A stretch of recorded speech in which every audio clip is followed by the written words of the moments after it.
നമസ്കാരം. ഷിബ ടീച്ചറിന്റെ മലയാളം ക്ലാസ്സിലേക്ക് സ്വാഗതം. കണ്ണൂർ യൂണിവേഴ്സിറ്റിയുടെ സെം 3 BA ടെക്സ്റ്റ് ബുക്കായ നവോത്ഥാനവും ദേശസംസ്കൃതി എന്ന പുസ്തകത്തിലെ 3-ാമത്തെ മോഡ്യൂളാണ്. ആ 3-ാമത്തെ മോഡ്യൂള് മലബാറിലെ സാംസ്കാരിക പ്രവർത്തനങ്ങളാണ്. അപ്പോൾ ഇവിടെ മലബാർ എന്ന സ്ഥലത്ത് മലനാടാണ് മലബാർ എന്ന് വില്യം ലോഗൻ അഭിപ്രായപ്പെടുന്നു. അപ്പോൾ പഴശ്ശി രാജാവ് ബ്രിട്ടീഷുകാരുമായി നടത്തിയ സന്ധിയില്ലാ സമരം കേരളത്തിന്റെ ചരിത്രത്തിലെ ഒരു ഉജ്ജ്വല അധ്യായമാണ്. തിരുവിതാംകൂർ, കൊച്ചി, മലബാർ എന്നീ പ്രവിശ്യകൾ ചേർന്ന് ഐക്യ കേരളം രൂപീകരിക്കപ്പെടുന്നതിന് മുമ്പ് തന്നെ മലബാറിന് ഒരു പ്രത്യേക പ്രാധാന്യമുണ്ട്. അതുപോലെ ഇന്ത്യൻ സ്വാതന്ത്ര്യ സമരത്തിന്റെ ഭാഗമായി നടന്ന വാഗൺ ട്രാജഡി, ഉപ്പ് സത്യാഗ്രഹം, പയ്യന്നൂർ ജാഥ ഇതൊക്കെ മലബാറുമായിട്ട് ബന്ധപ്പെട്ട പ്രവർത്തനങ്ങളായിരുന്നു. 1792 മുതൽ 47 വരെ മലബാർ ബ്രിട്ടീഷ് അധീനതയിലായിരുന്നു. അതുകൊണ്ട് തന്നെ മലബാറിലെ സാംസ്കാരിക ജീവിതത്തിൽ ബ്രിട്ടന്റെ സ്വാധീനം കാണാം. 1847 ഹെർമൻ ഗുണ്ടർട്ട് ഇല്ലിക്കുന്നിൽ നിന്ന് രാജ്യസമാചാരം എന്ന ആനുകാലികവും പശ്ചിമോദയം എന്ന മാസികയും ആരംഭിച്ചു. അപ്പൊ ഇത് മലബാറിലെ പ്രവർത്തനങ്ങൾക്ക്, മലയാള പത്രപ്രവർത്തന രംഗത്തിലെ മലബാർ കേന്ദ്രീകരിച്ചുണ്ടായ ഒരു പുതിയ ജ്ഞാനമണ്ഡലമാണിത്. 1867 മലബാറിലെ കളക്ടർ മജിസ്ട്രേറ്റുമായിരുന്നു വില്യം ലോഗൻ. അപ്പോൾ അദ്ദേഹം അവിടുത്തെ കുടിയേറ്റം, കാർഷിക നിയമങ്ങൾ എന്നിവയെ സംബന്ധിച്ചിടത്തോളം പുതിയ നിലപാടുകൾ സ്വീകരിച്ചു. 1887 അദ്ദേഹം മലബാർ മാനുവൽ പ്രസിദ്ധീകരിച്ചു. അതിന്റെ പേരിലാണ് അദ്ദേഹം അറിയപ്പെടുന്നത്. അപ്പം മലബാറിലുണ്ടായ രാഷ്ട്രീയ മുന്നേറ്റങ്ങളിൽ ഏറ്റവും പ്രശസ്തം മലബാർ കലാപവും കമ്മ്യൂണിസ്റ്റ് പ്രസ്ഥാനത്തിന്റെ ആവിർഭാവവുമാണ്. ഇപ്പൊ ഖിലാഫത്ത് പ്രസ്ഥാനവുമായി ബന്ധപ്പെട്ട് മലബാറിൽ നടന്ന മുന്നേറ്റമാണ് 1921 മലബാർ ലഹള എന്നറിയപ്പെടുന്നത്. വാഗൺ ട്രാജഡിയും നിരവധി അക്രമ പരമ്പരകളും അവിടെ അരങ്ങേറി.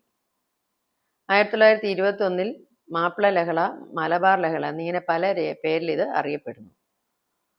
അപ്പൊ ഇത് ആ ദേശത്ത് നടന്ന ജന്മിത്വത്തിനെതിരെയുള്ള സമരമായിരുന്നു. സ്വാതന്ത്ര്യ സമര ചരിത്രത്തിലെ ഒരു പ്രശസ്തമായ അധ്യായമാണ് ഇത്. ഇതിന് നേതൃത്വം നൽകിയ EMS-ഉം AK ഗോപാലനും ഒക്കെയാണ്. 1907 കോഴിക്കോട് നടന്ന ആദ്യ കമ്മ്യൂണിസ്റ്റ് പാർട്ടിയുടെ യോഗത്തിന്റെ തുടർച്ചയായിരുന്നു ഈ സമരങ്ങൾ. ഇനി കയ്യൂർ, കരിവെള്ളൂർ സമരം, കർഷക സമരങ്ങളുടെ വലിയൊരു ചരിത്രം തന്നെ മലബാറിലുണ്ട്.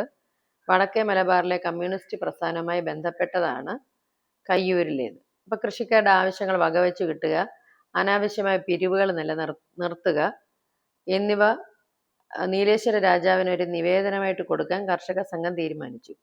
EK നായനാരും AV കുഞ്ഞമ്പുമാണ് ഈ സമരത്തിന്റെ മുന്നിലുണ്ടായിരുന്നത്. ഈ സമരവുമായി ബന്ധപ്പെട്ട് നിരവധി പേർ ശിക്ഷിക്കപ്പെടുകയും അനേകം പേർ ജയിലിലടയ്ക്കുകയും വധശിക്ഷയ്ക്ക് വിധേയരാകുകയും ചെയ്തു. 1941 ആരംഭിച്ച ഈ സമര പരമ്പര കേരളത്തിന്റെ കർഷക ചരിത്രത്തിലെ സംഭവമായിട്ട് അറിയപ്പെടുന്നു. ഇനിയുള്ളത് സാമൂഹ്യ പരിഷ്കരണ പ്രസ്ഥാനങ്ങളാണ്. ഇത് പ്രധാനപ്പെട്ടത് മിഷണറിമാരും വാഗ്ഭടാനന്ദൻ, സ്വാമി ആനന്ദ തീർത്ഥൻ തുടങ്ങിയവരുടെ പ്രവർത്തനങ്ങൾ, ബാസൽ മിഷൻ, ജസ്യൂട്ട് മിഷൻ തുടങ്ങിയ മിഷണറി പ്രവർത്തനം. അപ്പൊ ഈ വാഗ്ഭടാനന്ദനെ കുറിച്ചും ഒക്കെയുള്ള കാര്യങ്ങൾ മറ്റൊരു വീഡിയോയിൽ ഉൾപ്പെടുത്തിയിട്ടുണ്ട്. അപ്പൊ അതുകൂടെ ശ്രദ്ധിക്കുക. അപ്പൊ എങ്ങനെയാണ് ആധുനിക കാലഘട്ടത്തിൽ ഈ നവോത്ഥാന ചിന്താഗതികൾ സാഹിത്യത്തെ ബാധിച്ചത്? ഇപ്പൊ ഗദ്യ സാഹിത്യത്തിന്റെ വികാസമാണ് ഏറ്റവും പ്രധാനം. ഇപ്പൊ നോവലും ചെറുകഥയൊക്കെ ഉണ്ടായി. വ്യക്തിയുടെ ചിന്ത, സ്വതന്ത്ര ചിന്ത ഇതൊക്കെ സാഹിത്യത്തിലേക്ക് കടന്നു വരുന്നു. കോളനി ഭരണമായിരുന്നുകൊണ്ട് ഇംഗ്ലീഷ് വിദ്യാഭ്യാസത്തിന്റെ ഒരു പ്രാധാന്യം ഇതിനകത്ത് വരുന്നുണ്ട്. പിന്നെ നോവലും ചെറുകഥയും വായിച്ച് കൂടുതൽ ചിന്തിക്കുന്ന ഒരു തലമുറ ഉണ്ടാകുന്ന ഒരു കാലഘട്ടമാണ്. ഇപ്പം മലബാറിലെ ഏറ്റവും വലിയ കലാരൂപമായിരുന്നു നാടകം. ജാതി മത വർഗ ഭേദങ്ങൾക്കപ്പുറത്ത് ജനസാമാന്യത്തെ അഭിസംബോധന ചെയ്യാൻ കഴിഞ്ഞ പ്രശസ്തമായ ഒരു.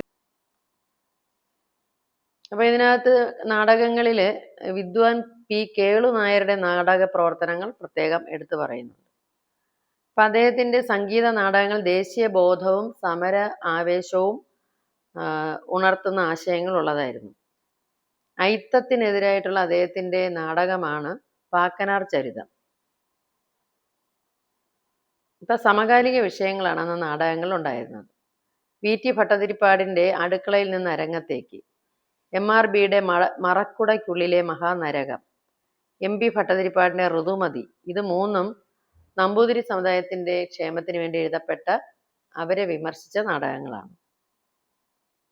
സമുദായ പരിവർത്തനം മാത്രമാണ് മാറ്റത്തിന്റെ കാരണം എന്ന് വിശ്വസിച്ചവരായിരുന്നു വി.ടി. ഭട്ടതിരിപ്പാട്. വായനശാലകളാണ് ഓരോ നാട്ടിലെയും മാറ്റങ്ങൾക്ക് തുടക്കം കുറിച്ചത്. ഇപ്പൊ ജനകീയ കൂട്ടായ്മകളാണ് വായനശാലകൾ എന്ന് പറയാം. ഇപ്പൊ കമ്മ്യൂണിസ്റ്റ് പാർട്ടി രൂപപ്പെട്ടതിന് ശേഷം പൊന്നാനി താലൂക്കിൽ കർഷക സംഘത്തിന് വേണ്ടി അവർക്ക് അവതരിപ്പിക്കാൻ വേണ്ടി കെ ദാമോദരൻ എഴുതിയാണ് പാട്ടബാക്കി എന്ന നാടകം. ആദ്യ രാഷ്ട്രീയ നാടകമാണ് കെ ദാമോദരന്റെ പാട്ടബാക്കി. കർഷകരുടെ പ്രശ്നങ്ങൾ, സമ്പത്ത് കൈകാര്യം ചെയ്യുന്നതിലുള്ള വ്യത്യാസം, ഇതെല്ലാം ആഴത്തിൽ ഈ നാടകം പരിശോധിക്കുന്നുണ്ട്. മലബാറിലെ നാടക പ്രവർത്തനങ്ങളിൽ ഗണ്യമായ പങ്കുവഹിച്ച മലബാർ കേന്ദ്ര കലാസമിതിയാണ്. ഭാഷാ സാഹിത്യ മേഖലകളിൽ മലബാർ നൽകിയ സംഭാവനകൾ വളരെയേറെയാണ്.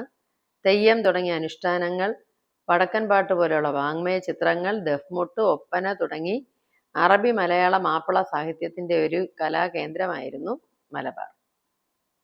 ഇപ്പൊ മലയാള നോവലുകളിലേക്ക് പോകുമ്പോൾ വടക്കേ മലബാറിന്റെ ഭൂമിശാസ്ത്ര പരിസരങ്ങളിലാണ് ആദ്യ നോവലായ അപ്പു നെടുങ്ങാടിയുടെ കുന്തലത രൂപമെടുക്കുന്നത്. ലക്ഷണമൊത്ത ആദ്യ നോവലായ ഇന്ദുലേഖയും വടക്കേ മലബാറിന്റെ പരിസരങ്ങളിലാണ്. മലബാറിൽ ആദ്യമേ കൃഷിശാസ്ത്രം പഠിച്ച വേങ്ങയിൽ കുഞ്ഞിരാമൻ നായനാർ എന്ന ചെറുകഥാകൃത്ത് ജ്ഞാനസമ്പാദനത്തിന് മാതൃഭാഷയിൽ അഭ്യസനം നടത്തേണ്ടതാണെന്നൊക്കെയുള്ള കോടതി വ്യവഹാര ഭാഷയൊക്കെ കൃതിയിൽ ഉപയോഗിച്ചു.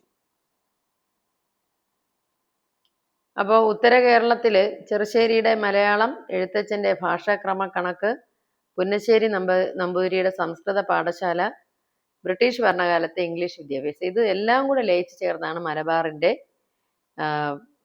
സാംസ്കാരിക മണ്ഡലം. ഇനി ഇതിലെ ഒരു ഭാഗമാണ് തലശ്ശേരിയുടെ നവോത്ഥാന ചരിത്ര ഒരു യൂണിറ്റാണ്. ഇപ്പോൾ തലശ്ശേരിയിലെ മനുഷ്യർ എന്ന് പറഞ്ഞാൽ ജാതിബദ്ധമായ വിദ്യാഭ്യാസം, തൊഴിൽ ഘടന, നീതിന്യായ വ്യവസ്ഥ, ഇതൊക്കെയാണ് തലശ്ശേരിയുടെ പ്രത്യേകത. ഇവിടെ പൊതുമണ്ഡലം, എല്ലാവരും ഒരുമിച്ചിരിക്കുന്ന ഒരു ഇടം രൂപപ്പെടുന്ന നവോത്ഥാന കാലത്താണ്. ഭക്ഷണം, വസ്ത്രം, പാർപ്പിടം, വിദ്യാഭ്യാസം, തൊഴിൽ, സാമ്പത്തിക അവസ്ഥ, ഇങ്ങനെ ജീവിതത്തിന്റെ എല്ലാ മേഖലകളെയും ബാധിക്കുന്ന മാറ്റങ്ങളാണ് ഇവിടെ ഉണ്ടായത്.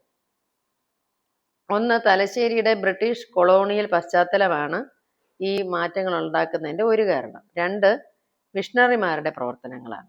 മൂന്നാമത്തെ ഘടകം സംസ്കൃത വിദ്യാഭ്യാസത്തിനുണ്ടായ പുനരുജ്ജീവനം. ഈ മൂന്നും ചേർന്നാണ് തലശ്ശേരിയുടെ നവോത്ഥാനത്തിന് കാരണമായത്. ഒരു ചെറിയ പട്ടണം, വാണിജ്യപ്രധാനമായ ഒരു പട്ടണമാണ് തലശ്ശേരി. ഈസ്റ്റ് ഇന്ത്യ കമ്പനിയുടെ ആസ്ഥാനമായതോടുകൂടി തലശ്ശേരി മലബാറിലെ പ്രധാന കേന്ദ്രമായി മാറി. അപ്പോൾ ഈസ്റ്റ് ഇന്ത്യ കമ്പനിയുടെ ഭരണകേന്ദ്രമായതോടുകൂടി തലശ്ശേരി ബാസൽ മിഷന്റെ പ്രവർത്തന കേന്ദ്രവും ആയി മാറുകയാണ്. അപ്പൊ കമ്പനിയുടെ പ്രധാനപ്പെട്ട ഭരണാധികാരികളെല്ലാം തലശ്ശേരിയുമായി ബന്ധപ്പെട്ടവരായിരുന്നു. ജർമ്മൻ മിഷണറിയായ ഗുണ്ടർട്ട് തലശ്ശേരി കേന്ദ്രമാക്കിയാണ് ആധുനിക വിദ്യാഭ്യാസത്തിന് അടിത്തറയിട്ടത്. ആ സമയത്ത് തലശ്ശേരിക്കുണ്ടായിരുന്ന പ്രാധാന്യത്തിന്റെ തെളിവാണ് കോർട്ട് ഓഫ് ഡയറക്ടേഴ്സ് എന്ന ലണ്ടനിലെ ഓഫീസ് കെട്ടിടത്തിൽ സർവ്വസൈന്യാധിപന്റെ മുറിയിൽ തലശ്ശേരിയുടെ ഒരു പെയിന്റിംഗ് വെച്ചിരുന്നത്. ബ്രിട്ടീഷ് ഭരണം വന്നതോടുകൂടി ജനജീവിതത്തിലും പ്രകടമായ മാറ്റങ്ങൾ ഉണ്ടായി. ബേക്കറി പലഹാര നിർമ്മാണ കേന്ദ്രങ്ങളായ ബേക്കറികൾ ഇവിടെ കൂടുതൽ വന്നു. ഇപ്പൊ ടി.എച്ച്. ബാബറും വെല്ലസ്ലിയൊക്കെ വന്നപ്പോൾ അവരുടെ ബട്ട്ലർമാര്, പാചകക്കാരാണ് ഇവിടെ വന്ന് ബ്രിട്ടീഷുകാരുടെ ഭക്ഷണ രീതി മനസ്സിലാക്കി മാമ്പള്ളി ബാപ്പുവാണ് ബിസ്ക്കറ്റ് നിർമ്മിച്ചുകൊണ്ട് തലശ്ശേരിയിൽ ബേക്കറിക്ക് തുടക്കം കുറിച്ചത്. അതുപോലെ യൂറോപ്യൻ ബംഗ്ലാവുകളും തലശ്ശേരിയിൽ നിരവധി ഉണ്ട്. അപ്പം ബ്രിട്ടീഷുകാരുമായിട്ടുള്ള ബന്ധം വഴിയാണ് തലശ്ശേരിയിൽ കച്ചവടം വളർന്നത്. അപ്പൊ കാരായി ബാപ്പു ബ്രിട്ടനുമായിട്ട് അല്ലെങ്കിൽ ഇംഗ്ലണ്ടുമായി ഉറച്ച ഒരു വാണിജ്യ ബന്ധം. ഇപ്പൊ തലശ്ശേരിയിൽ ഇന്നത്തെ സേക്രഡ് ഹാർട്ട് കോൺവെന്റ് കാരായി ബാപ്പുവിന്റെ പാണ്ഡികശാലയായിരുന്നു, വാണിജ്യശാലയായിരുന്നു. ആധുനികമായ ഭരണ സംവിധാനമായിരുന്നു തലശ്ശേരിയിലെ ജില്ലാ കോടതി. പിന്നെ ഓഖൻ ജെ എന്ന ഇംഗ്ലീഷുകാരനായിരുന്നു തലശ്ശേരി കോടതിയിലെ ആദ്യ ജഡ്ജി. പശ്ചിമ തീരത്ത് ബോംബെ മുതൽ കോയമ്പത്തൂർ വരെ ഈ കോടതിക്ക് വ്യാപാര പരിധി ഉണ്ടായിരുന്നു.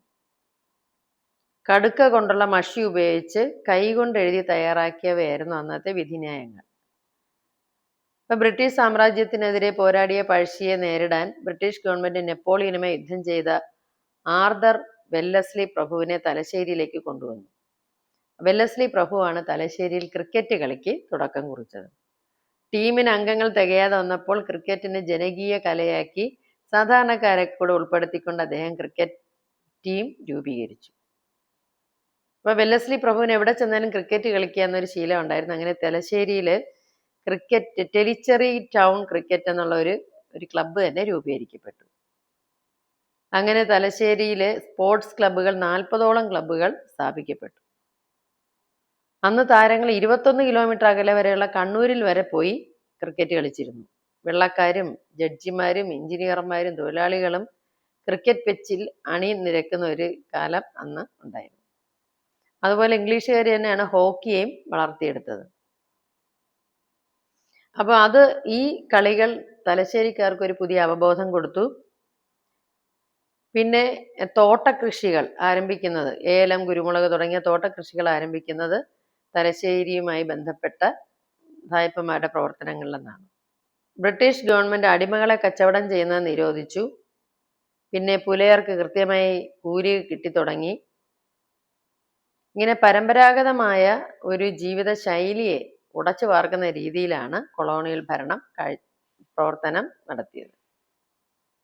ക്രിസ്ത്യൻ മിഷണറിമാരുടെ പ്രവർത്തനം വളരെയേറെ നമുക്ക് എടുത്തു പറയേണ്ടതാണ്. Church mission society, Basel mission സൊസൈറ്റിയുടെയൊക്കെ പ്രവർത്തനങ്ങൾ, പിന്നെ ഗുണ്ടർട്ടിന്റെ അച്ചടി വിദ്യ, ഇതൊക്കെ നവോത്ഥാനം എന്ന ചാപ്റ്ററിൽ കൂടുതൽ ഉൾപ്പെടുത്തിയിട്ടുണ്ട്. ആ ഒരു വീഡിയോ കൂടെ കാണുക.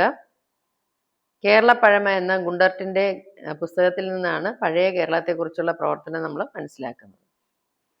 ഇനി സംസ്കൃത വിദ്യാഭ്യാസത്തെ പുനരുജ്ജീവിപ്പിച്ചത് എങ്ങനെയാണെന്ന് നോക്കാം. ഇംഗ്ലീഷുകാരുടെ വരവോടുകൂടി, അല്ലെങ്കിൽ അതിനു മുമ്പ് തന്നെ തമിഴ് സംഗീത നാടകങ്ങളൊക്കെ വന്നതോടുകൂടി സംസ്കൃതത്തിനൊരു ഇടിവ് സംഭവിച്ചിരിക്കുകയായിരുന്നു. പക്ഷേ സംസ്കാരത്തിന്റെ മികവുറ്റ കേന്ദ്രങ്ങളാണ് നമ്മുടെ ഭാഷയിൽ സംസ്കൃത ഭാഷ. അപ്പൊ രാജാറാം മോഹൻ റോയെ പോലെയുള്ളവർ ബംഗാളിയിലേക്ക് ഈ വേദങ്ങൾ, സംസ്കൃതത്തിലുള്ള വേദങ്ങൾ പരിഭാഷപ്പെടുത്തി. അപ്പൊ വേദാന്ത ചികിത്സയിലേക്കും പാരമ്പര്യത്തിലേക്കും മടങ്ങാനുള്ള ഒരു പ്രവണത ഇന്ത്യയിലുണ്ടായി. ആയുർവേദം, ജ്യോതിശാസ്ത്രം, ജ്യോതിഷം തുടങ്ങിയ മേഖലകളിലേക്ക് ജനങ്ങൾ കടന്നു വരുന്ന ഒരവസ്ഥ ഉണ്ടായി. പഠനത്തിൽ ഏറ്റവും പ്രധാനം സംസ്കൃതത്തിലുള്ള പ്രാവീണ്യമായിരുന്നു. 19-ാം നൂറ്റാണ്ടിൽ സംസ്കൃത പഠനത്തിന് പുനരുജ്ജീവനം നൽകിയ തീയ സമുദായത്തിൽപ്പെട്ട ഊരാച്ചേരി ഗുരുക്കന്മാരാണ്. കുഞ്ഞിക്കണ്ണൻ, കുഞ്ഞിക്കോരൻ, ചാത്തപ്പൻ, കുഞ്ഞിച്ചന്തൻ എന്നീ ഗുരുക്കന്മാരെല്ലാം കൂടെ ചേർന്നാണ് ഊരാച്ചേരി ഗുരുക്കന്മാരെന്നറിയപ്പെട്ടത്. ഇവരാണ് ഹെർമൻ ഗുണ്ടർട്ടിനെ നിഘണ്ടു നിർമ്മാണത്തിന് സഹായിച്ചതെന്ന് പറയപ്പെടുന്നു. അപ്പൊ അക്കാലത്ത് തീയര് കൂടുതൽ ഈ ഒരു സംസ്കൃതം പഠിച്ചപ്പോൾ വൈദ്യത്തിന്, ആയുർവേദത്തിന് വളരെ പ്രാധാന്യം ഉണ്ടായി. കേശവൻ മാസ്റ്റർ എന്നൊരു വ്യക്തി ആശാന്റെ സീത അഗ്നിപരീക്ഷയ്ക്ക് ശേഷം എന്ന ആശാന്റെ ചിന്താവിഷ്ട സീതയെക്കുറിച്ച് എഴുതിയ ഒരു മണ്ഡന നിരൂപണമായിട്ട് പറയപ്പെടുന്നുണ്ട്. അങ്ങനെ അദ്ദേഹത്തിന് ആ ഒരു കൃതി രചിക്കാനുള്ള ഒരു കഴിവുണ്ടായത് സംസ്കൃതത്തിൽ അദ്ദേഹം അത്രയും പ്രാവീണ്യനായിരുന്നത് കൊണ്ടാണെന്ന് പറയപ്പെടുന്നു. സംസ്കൃത വിജ്ഞാനത്തിന്റെ അനന്തരഫലങ്ങൾ എന്ന് പറയുന്നത്, ബ്രിട്ടീഷ് ഭരണത്തിന് മുന്നിൽ അഭിമാനത്തോടെ തലയുയർത്തി നിൽക്കാനുള്ള തൻ്റെ ഇടം തദ്ദേശീയരിൽ സൃഷ്ടിക്കാൻ സംസ്കൃത പാണ്ഡിത്യത്തിന് സാധിച്ചിട്ടുണ്ട്. അപ്പോൾ അവർണർ സംസ്കൃത വിദ്യാഭ്യാസം നേടിയപ്പോൾ അവർക്കുണ്ടായിരുന്ന അടിമത്ത ബോധം ഇല്ലാതായി. സ്ഥാപിച്ച സംസ്കൃത പള്ളിക്കൂടത്തിൽ നിന്ന് വിദ്യാഭ്യാസം നേടിയ ആളാണ് മുക്കുവ സമുദായത്തിൽപ്പെട്ട പത്മനാഭൻ തലായി. അദ്ദേഹം പല സ്ഥലങ്ങളിലും സഞ്ചരിച്ചെഴുതിയ യാത്രാവിവരണ ഗ്രന്ഥമാണ് മുക്കുവൻ കണ്ട ഇന്ത്യ. ഈ മോഡ്യൂൾ 4 വടക്കൻ കേരളത്തിലെ ആദ്യകാല എഴുത്ത് ആണ്. അപ്പോൾ ഇത് നമുക്ക് 3ാമത്തെ മോഡ്യൂൾ ഇവിടെ അവസാനിച്ചു. ഇത്രയും ഭാഗം നിങ്ങൾ ശ്രദ്ധിച്ചാൽ മതി, നിങ്ങൾക്കത് മനസ്സിലാകും.